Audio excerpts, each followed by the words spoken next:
அவர் சித்தம் என்னன்னே தெரியல அப்படின்னு நீங்க கன்ஃபியூஸ் ஆக தேவையில்லை. அவர் சித்தத்தை ஈஸியா அனலைஸ் பண்ணிடலாம். எப்படின்னா பிலிப்பியர் 2:13 பாருங்க. ஏனெனில் தேவனே தமது தயவுள்ள சித்தத்தின்படி விருப்பத்தையும் செய்கைகளையும் உங்களில், சூப்பரா வேர்ட் அப்படியே இருக்கு பாருங்க, உங்களில் உண்டாக்குகிறவரா இருக்கிறார். புதுசா ஒரு விருப்பம் வந்திருக்குங்க எனக்கு. ஒரு கவர்மெண்ட் ஜாப் மேல ஒரு விருப்பம் வந்திருக்குன்னா இப்ப தெரிஞ்சுக்கோ, அது அவருக்கு சித்தம்ன்றதுனால தான் அந்த விருப்பத்தை உன் இருதயத்துல போட்டிருக்காரு. விருப்பம்னா என்ன தெரியுங்களா? அதை நிறைவேற்றியே தீர்வோம். நம்ம நிறைவேறியே ஆகணும் நிப்போம் பாருங்க. அவருடைய சித்தத்தை விருப்பங்களாய் கன்வெர்ட் பண்றாரு. நீதிமான் விரும்புகிற காரியம் கொடுக்கப்படும் இருக்குல்ல, நீ விரும்புறத வச்சுதான் நீதிமானா நீதிமான் இல்லையானே முடிவு இருக்கும். சோ நீதிமானா அவன் நல்லதே விரும்புவான். அவன் கெட்டது விரும்புவோமா? உலக காரியங்களை விரும்புவோமா? இல்ல. உலக காரியங்களை நாங்க வீடு கார்ல விரும்புவோம். ஐயோ அதெல்லாம் உலக காரியம் கிடையாது.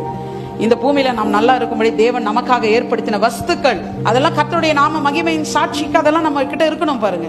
ஏதாவது உண்மையிலே சாதிக்க விரும்பணும்னு உனக்கு ஒரு விருப்பம் வந்துச்சுன்னா அது கண்டிப்பா கர்த்தர் சித்தம் தான்.